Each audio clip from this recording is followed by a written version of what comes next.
The Wall of Names memorializes our nation's heroes who died in the Vietnam War. More than 1,300 of those listed have been identified as medics.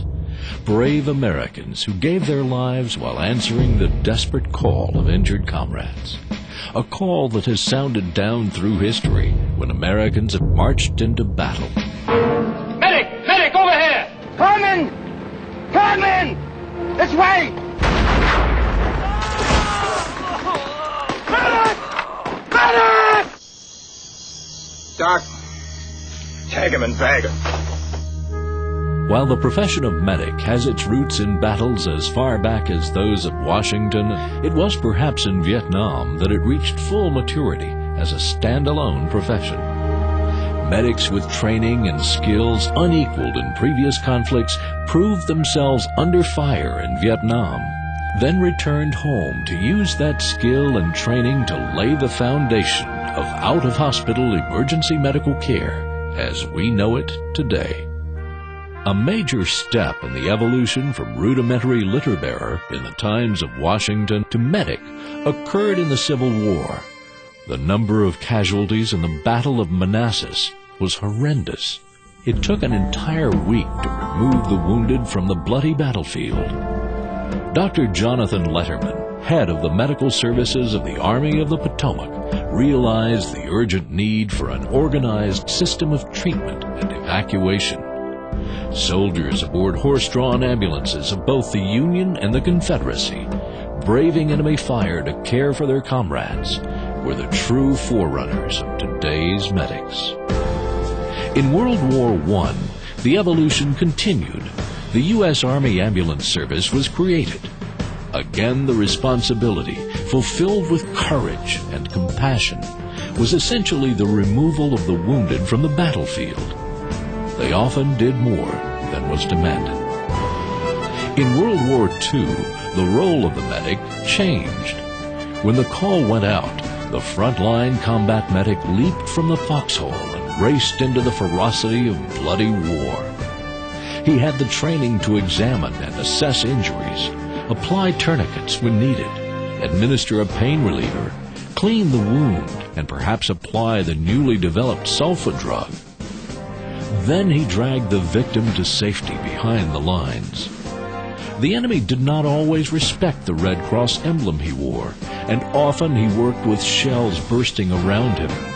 In many cases, the respect for them became so strong they were summoned to their duty by wounded soldiers crying out, "Doc," instead of medic. The Korean War saw the first use of helicopters and introduced mobile Army surgical hospitals, the MASH units. The training and skills of the medics continued to advance. When the American military entered Vietnam, it brought to that battleground medics with training far beyond that of other wars. They were taught to give shots, draw blood, start IVs, apply splints, and to treat gunshot wounds, head wounds, and amputations. They were trained to treat shock and burns, to administer CPR, perform tracheotomies, and suture wounds. All this and more they were taught to do under combat conditions. For the first time, medics carried firearms and grenades. There were no more red crosses on their uniforms. When earlier wars ended, medics returned home to pursue other occupations. The Vietnam medics, however, returned to a nation awakening to the need for their skills on the civilian scene. In 1966, the American College of Emergency Physicians had released a study on accidental death and disability.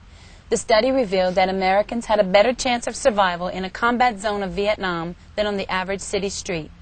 Out-of-hospital emergency medical care consisted of ambulance transportation provided by drivers with little training, using inadequate equipment. The service was almost as primitive as the era of the wartime litter bearers. The ambulance industry had no regulations. In 1971, the federal government finally imposed stringent regulations on ambulance services. The funeral homes that had operated ambulances as an unprofitable sideline left the field.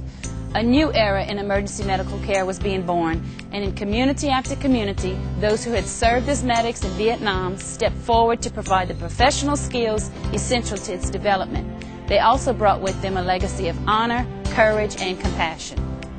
The rest is history.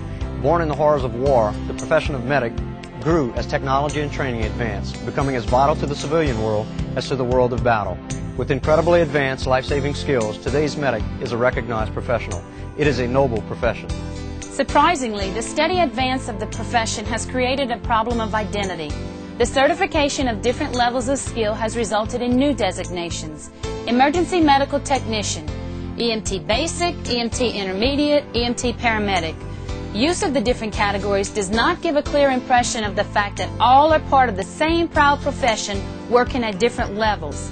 Old terms that are no longer applicable have not been erased. Emergency medical service workers, ambulance attendants, even ambulance drivers are terms that persist in the media and are used by public officials. The American Ambulance Association is campaigning to remove the confusion that surrounds the profession by urging public officials, the media, and the general public to use the historic, time-honored term medic to describe all certified professionals who provide out-of-hospital emergency and non-emergency medical care and transportation. The realization of the identity problem and the determination to eliminate it came after the 9/11 terrorist attack. Well-deserved tribute was paid to the firemen and policemen, but even in the speeches of the President of the United States, the 11 medics who died in the New York tragedy have gone unmentioned. We do not believe anyone intentionally slights the courageous action of the medics at the scene, but it is likely that instead of being looked on as a group of heroes from the same field, they may have been listed separately under different designations. Use of the single designation medic will eliminate confusion and clearly identify such heroes as members of the same dedicated profession. The goal of the Ambulance Association is to make the term medic synonymous with those who provide emergency and non-emergency medical care and transportation, just as firefighter and policeman are synonymous with the professionals in those fields. There is, of course, more to the move than identity clarification. In using the term medic to encompass all within the EMS industry, the American Ambulance Association seeks to emphasize the courage, skill, and compassion that the name signifies, and the rich heritage of the past that the medics of today embrace and continue to build upon.